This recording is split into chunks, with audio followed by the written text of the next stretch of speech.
महेंद्रगढ़ जिला कांग्रेस कमेटी के सभी कार्यकर्ता सम्मेलन में की अध्यक्षता कर रहे हरियाणा प्रदेश कांग्रेस कमेटी के अध्यक्ष भाई अशोक तंवर जी, हमारे साथ मंत्री यहाँ से विधायक राव नरेंद्र सिंह जी, हमारे साथ चीफ पार्लियामेंट्री सेक्रेटरी राव दान सिंह जी, हमारे साथ chief parliamentary secretary Anita Yadav ji, Radhe Shyam Sharma ji पूर्व विधायक, और हमारे भाई वासुदेव शर्मा जी पूर्व विधायक, राव संजय सिंह जी, प्रोफेसर वीरेंद्र जी, श्री सतपाल दहिया जी, वैद किशन वशिष्ठ जी, जसवंत सिंह शेरावत जी, राव यादविंदर जी, श्री अनिल कुमार जी, श्री प्रवीण चौधरी जी, सतवीर जुनकिया जी, ब्रह्म जागड़ा जी, सुंदर नंबरदार जी, श्री किशन चौधरी जी, अजय शर्मा जी जो चेयरमैन हमारे शुगर केन कंट्रोल बोर्ड के, चंद्रकला जी महिला कांग्रेस से हैं, वह स्टेज पर बैठे अन्य नेतागण, उपस्थित महेंद्रगढ़ जिला के सभी कांग्रेस के मेरे बुजुर्गों, नौजवान साथियों व मातृशक्ति व पत्रकार बंधुओं। देखिए, बात तो तकरीबन सभी की आपने सुनी। ये ठीक बात है, गर्मी बहुत है, पसीना भी आ रहा है। पंखे के लिए यूं खींचतान मच रही है, तो भाई टिकटों के लिए तो मचेगी, एक पंखे के लिए मचे तो कोई ऐसी बात नहीं। ये तो आज कांग्रेस की शक्ति है, जो भाई किसी के टिकट देने की बात कर रहे थे, कोई लेने की बात कर रहे, लेकिन आज टिकट के लिए नहीं आए हम, टिकट वितरण की बात नहीं है। आज कार्यकर्ता को, हमारे साथियों को सही कैसे, आज की स्थिति क्या है, हरियाणा में क्या स्थिति है और आगे क्या करना है, इस बात के लिए हम आए। देखिए, ये कार्यक्रम हमारे चल रहे हैं, पिछले लोकसभा के चुनाव हुए और केवल हरियाणा में नहीं, सारे देश में जो नतीजा आया वो आपके सामने।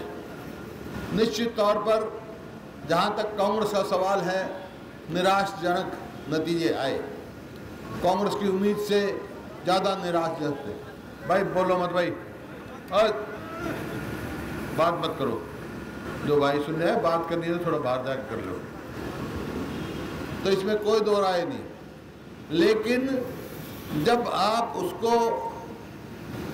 उसका विश्लेषण करते हो कारणों का, मैं एक राजनीतिक व्यक्ति हूं और 4 पीढ़ी मेरी राजनीति में हो गई। विश्लेषण करते हैं हम, क्या कारण भाई, अब के क्या कारण था? कारण एक ही नजर आया, मुख्य कारण एक था कि जिस पार्टी की अक्सरियत आई है उसकी नीतियों का किसी को नहीं पता। नीतियों के आधार पर वोट नहीं दी गई, विकास के आधार पर वोट नहीं दी गई, केवल पूरे देश में एक व्यक्ति के प्रति माहौल बनाया गया और सब जगह हो गया। मैंने बहुत सारे उनसे पूछा, जो वहाँ जब विश्लेषण करने लगे तो बहुत सारे जो आप में से भी ऐसे मतदाता होंगे, वैसे हमारे कांग्रेस के साथी हैं आप, लेकिन कोई ना कोई आप में से भी ऐसा होगा जिसने जाके कहा, पूछा भाई भारतीय जनता पार्टी को वोट दे रहे हो क्या? बोला ना भाई, भारतीय जनता पार्टी को नहीं, एक व्यक्ति विशेष का नाम ले दिया, मोदी को वोट दे रहे, मोदी जी को। एक माहौल बन गया देश में। और जब सरकार बन गई वहाँ, और उसके बाद जो लोगों को उम्मीद थी, आशाएं थी, आकांक्षाएं थी कि भी नई सरकार बन जाएगी उनके नेतृत्व में, तो बनते ही जो है डीजल 40 रुपए लीटर हो जाएगा, दूध 20 रुपए लीटर हो जाएगा। जैसे प्रोफेसर वीरेंद्र बता रहे थे, किसान को ये मिल जाएगा, ये हो जाएगा, शहरों में ये हो जाएगा, हर व्यक्ति को नौकरी मिल जाएगी, पता नहीं क्या क्या झूठ वो सपने दिखा रखे थे। लेकिन सरकार बनने के बाद जब उन्होंने एक एक करके फैसला शुरू किया, सबसे पहला फैसला क्या किया कि डीजल की कीमत हर महीने 50 पैसे बढ़ेगी, कहीं रुकेगी नहीं। और यही कारण है, आज अखबार में आप पढ़ो तो अभी तो बजट आना है उनका, अभी बहुत जल्दी होगी, मैं कोई उसके बारे में टिप्पणी करूं तो, क्योंकि बजट आना है।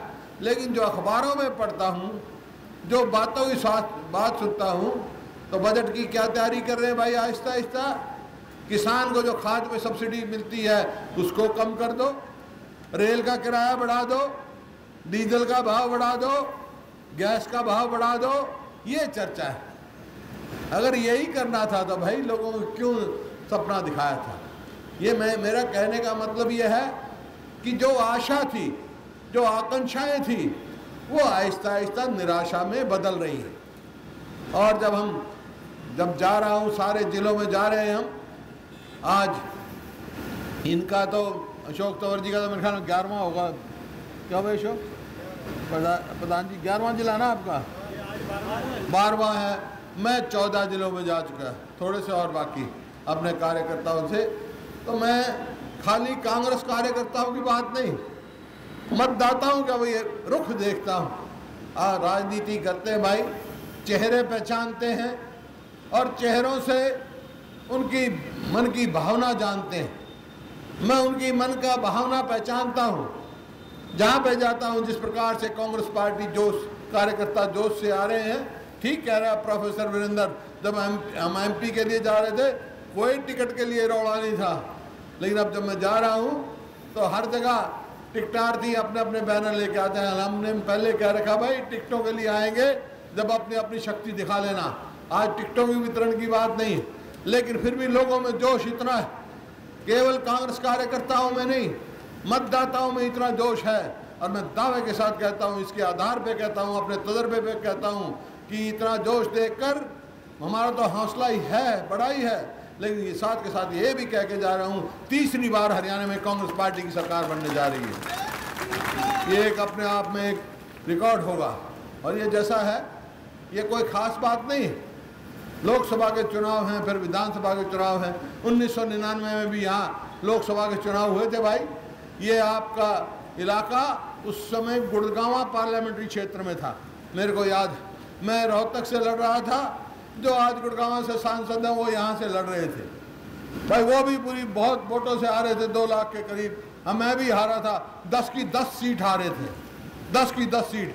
लेकिन 3-4 महीने के बाद ही विधानसभा का इलेक्शन था भाई।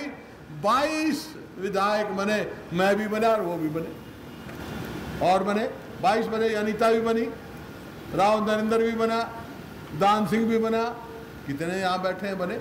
और लोकसभा में साफ हो गए थे हम। तो ये आज लोगों के मन की बात है। ये तो मैं आज कह रहा हूँ, इन्होंने खैर एक व्यक्ति की हवा थी, कुछ चालाकी भी करी अपने स्वार्थ में।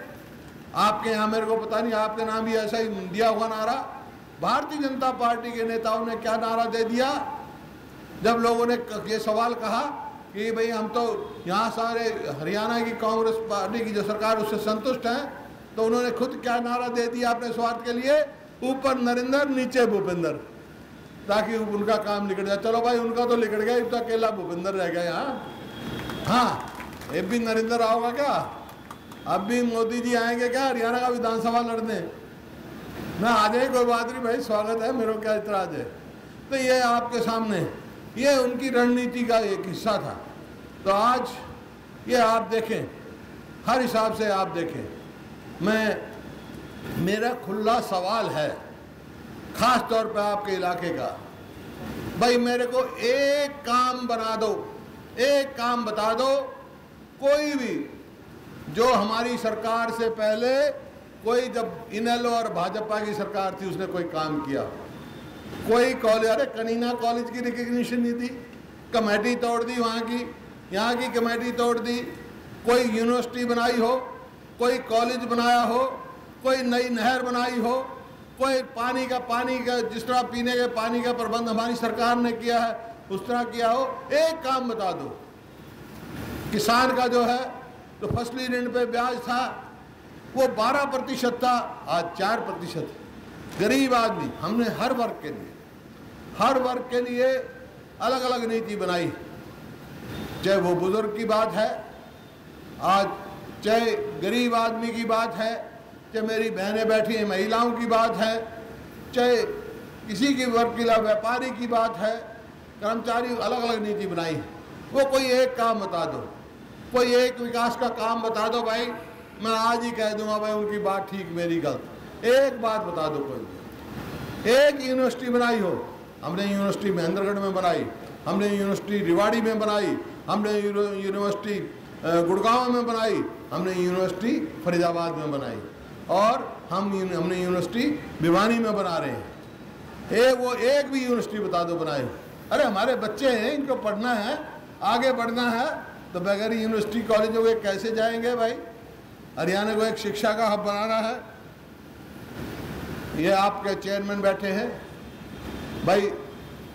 अब बात आई, सवाल आई, देखो एक बात कि जो हमारे आज प्रधानमंत्री हैं नरेंद्र मोदी जी, माननीय प्रधानमंत्री, जब ये दौरा कर रहे थे चुनाव में, तो उत्तर प्रदेश में भाषण दे रहे थे, और मैंने टीवी पर देखा उनका भाषण। वो क्या भाषण दे रहे थे, जिस बात से मैं सहमत हूँ बिल्कुल, वो ठीक बात कह रहे थे। वो कह रहे थे किसी प्रदेश का कितना विकास है, अगर ये फैसला करना है तो उसका सबसे बड़ा पैमाना है कि प्रति व्यक्ति वार्षिक आय कितनी है। तो उत्तर प्रदेश वालों को कह रहे थे कि उत्तर प्रदेश के लोगों, तुम पिछड़ गए क्योंकि भारतीय जनता पार्टी की सरकार नहीं है। यहाँ पर कुल जो है आपकी जो है प्रति व्यक्ति आय 33,000 रुपये यूपी को बता रहे थे, और मुकाबला गुजरात के साथ कर रहे थे। उन्होंने कहा गुजरात में देखो, गुजरात की प्रति व्यक्ति आय 75,000 रुपये है, 75,000 रुपये है, वो बता रहे थे बार बार। अब शायद 89,000 हो गई है उनकी। तो वो कह रहे थे 75,000 का मुकाबला यूपी की 33,000 से कर रहे थे। तो मैं आपके माध्यम से, पत्रकार के बंधुओं के माध्यम से, मैं आज के प्रधानमंत्री माननीय नरेंद्र मोदी जी को कहना चाहता हूं, हरियाणा की प्रति व्यक्ति आय 1,35,000 है, पूरे देश में सबसे ज्यादा है, पूरे देश में सबसे ज्यादा है। ये कब हुई? ये कांग्रेस की सरकार बनने के बाद, हमारी सरकार आने के बाद 2005 में, 2004 में हरियाणा जो है पूरे देश में 14वें नंबर पे था, आज नंबर 1 पर है। तो आप ये बात ठीक कह दें, गुजरात का मॉडल भाई, विकास का गुजरात का मॉडल, तो उसमें तो बड़ी समस्या की बात है। मैं एक से शुरू करूं। सबसे पहले, अगर जो यहाँ से नुमाइंदे चुने गए हैं भारतीय जनता पार्टी के, 7 सांसद चुने गए हैं, उनसे एक बार भी बयान दिलवा दो कि जो गुजरात में मॉडल है सारी चीज़ों में हरियाणा में लागू कर दो, तो मैं आपको मैं लागू करके दिखा दूंगा। वो नहीं दे सकते हैं। दिलवाओ बयान, क्यों नहीं आते? बयान देने का मतलब क्या है? अगर लागू करेंगे तो मेरे बुजुर्ग को जो यहाँ 1,000 रुपये पेंशन मिल रही है प्रति माह, 100 में से 81 व्यक्तियों को 81% को मिल रही है। अगर गुजरात का मॉडल लागू कर दिया तो कुल 400 रुपये मिलेगा, और 100 में से 21 आदमियों को मिलेगा, 21% को मिलेगा। जो मेरे बच्चे हैं, गरीब आदमी, शेड्यूल कास्ट हैं, बैकवर्ड क्लास से हैं, BPL हैं, उनका अगर कोई बच्ची या बच्चा पहली जमात में दाखिल होता है तो शेड्यूल कास्ट की बेटी को मैं 225 रुपये महीना वजीफा देता हूँ। सबको वजीफा देते हैं। आज 20 लाख बच्चों को हरियाणा में वजीफा दे रहे हैं हम। अगर वो मॉडल लागू कर दिया तो यहाँ क्या होगा? कुछ व्यक्तियों को, कुछ बच्चों को मिलेगा, शेड्यूल कास्ट के बच्चों को, और कितना मिलेगा? 1 साल में उतना मिलेगा जितना 1 महीने में मैं दे रहा हूँ एक बच्चे को। इसी प्रकार से आपकी गरीब शेड्यूल कास्ट हैं, बैकवर्ड क्लास से हैं, BPL हैं, उनकी बेटियों की शादी है, कन्यादान देती है हरियाणा सरकार।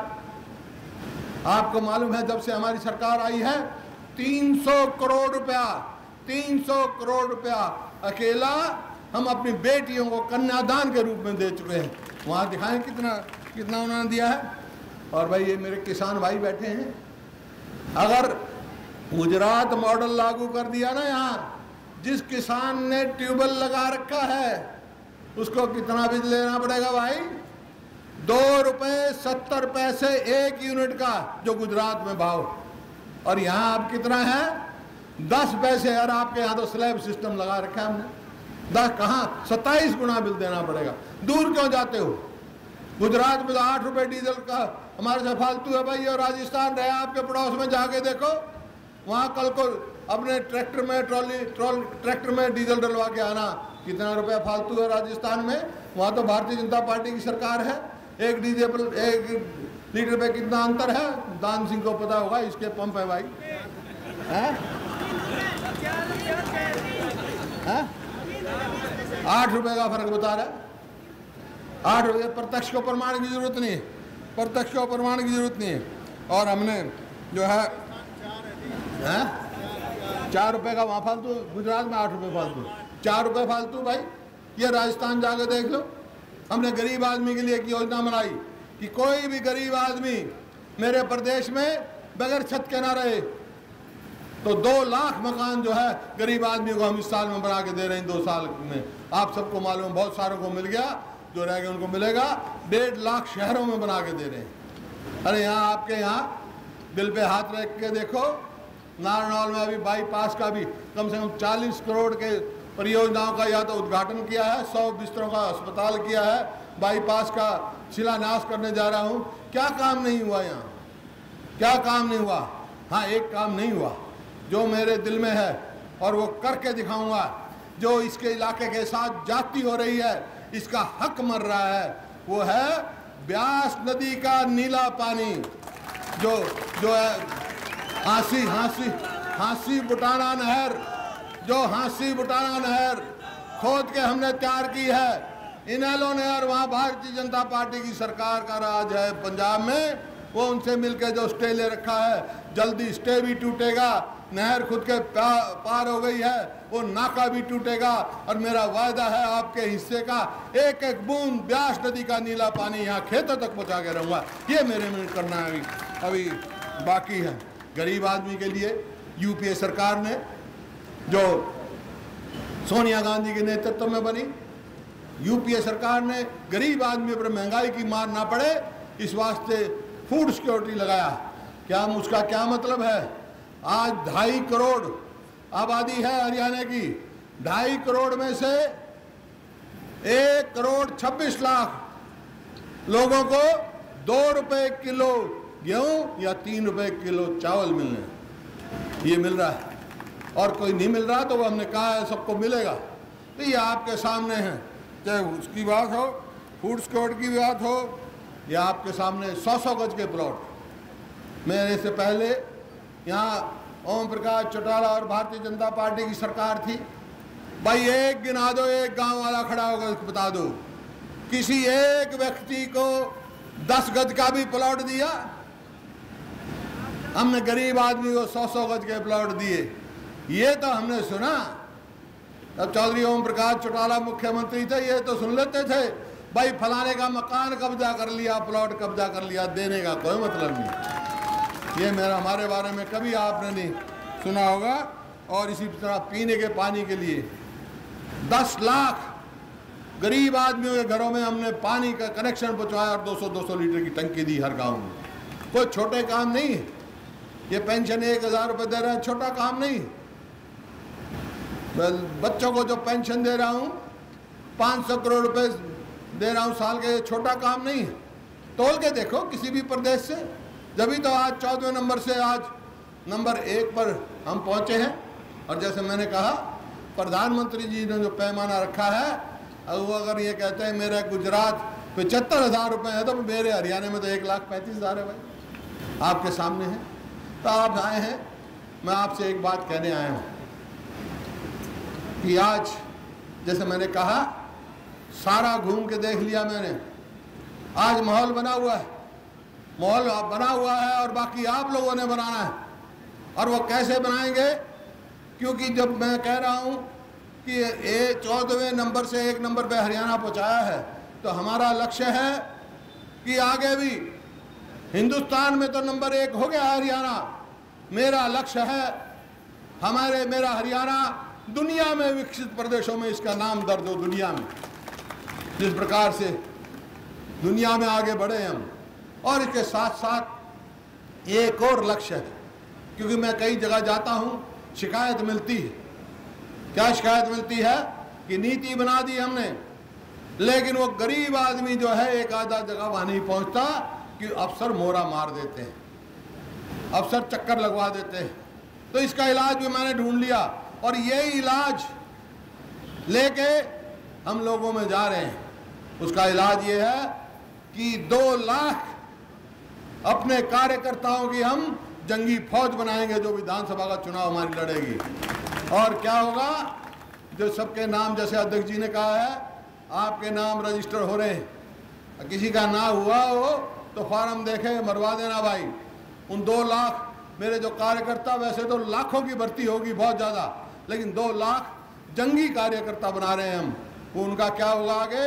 तीसरी बार जब कांग्रेस पार्टी की सरकार बनेगी, तो भाई उन 2 लाख जो कार्यकर्ताओं को उसमें साझीदार बनाऊंगा। और उनका काम क्या होगा? उनका काम ये भी होगा, जो नीति बने वो लागू ना हो तो भाई इन अफसरों की पूंजड़ भी इन 2 लाख आदमियों के हाथ में दूंगा, ताकि मौके पे करें। ये और मैंने करना है, और जो मैं कहता हूं वो मैं करता हूं। तो मैं आज आपसे निवेदन करने आया, इस इलाके के साथ विशेष लगाओ मेरा। यहाँ विकास कराया है, मेरे को बड़ा अफसोस हुआ। आपकी सांसद जो थी यहाँ, उनने भी बहुत विकास कराया, बहुत रुचि ली है। आपके विधायकों ने भी, मंत्रियों ने भी बहुत रुचि ली है। तो भाई चलो, ऊपर वाली बात तो अब गई, अब जो गई वो आ नहीं सकती, लेकिन आगे सामने 6 महीने के बाद चुनाव होना है। भाई आपको ये हो, अगर ये वायदा करते हो तो हम जंगी मैदान में अपने साथियों को खुदा देंगे। जो मेरे जंगी कार्यकर्ता हमारे बन रहे हैं, भाई अगर ये हाथ खड़े करके बता दो 4 की 4 सीट यहाँ से दोगे? 4 की 4 सीट। बहनों आप भी करो। अब पता आंगनबाड़ी का मैं 7,500 देता हूँ, मोदी 4200 देता है, जाकर देख लो गुजरात में है। एक दिन मैं एक गांव में गया, ये बहनों को कह रहा हूँ तुम तो खड़ा कर दो। एक गांव में मैं गया, एक मेरी बहन बोली कि भाई 2 दिन के बाद रक्षाबंधन का त्यौहार है। मगर ठीक है, बोला मैं अपने भाई के पोंची बांधना चाहती हूँ। मैं बहुत अच्छी बात है भाई, ये तो पावन रिश्ता है, बहन और भाई का जाकर बांधा, बहुत अच्छी बात है, इसमें सरकार या मैं क्या करूँगा। वो बोली मैं चली तो जाऊँ, पर मेरे घर वाला किराया नहीं दे रहा। मैं क्यों? बोला वो कह रहा है तेरा किराया लगेगा 200 और तेरे पोंची बांधने मिलेंगे 100 का घाटा हो जाएगा। मेरे दिल में ये खटकी। उसी दिन मैंने चंडीगढ़ जाके फैसला कर दिया, आज तक लागू है, कि जब तक भूपेंद्र सिंह हुड्डा इस प्रदेश का मुख्यमंत्री रहेगा, रक्षाबंधन वाले दिन कोई बहन अपने भाई के घर अगर राखी बांधनी जाएगी तो उसके बच्चों समेत किराया नहीं लगेगा। जाया करो हर राखी वाले दिन, तुम बस में बैठ के जाया करो, कोई किराया नहीं लगेगा थार से, समझेगी नहीं। और कहीं नहीं है ये। तो मैं सभी बहन भाई मिलके मैं कह दूं दिल्ली जाके कि 4 की 4 सीट आएंगी, हाथ खड़े करके बता दो। बहुत बहुत धन्यवाद। जय हिंद।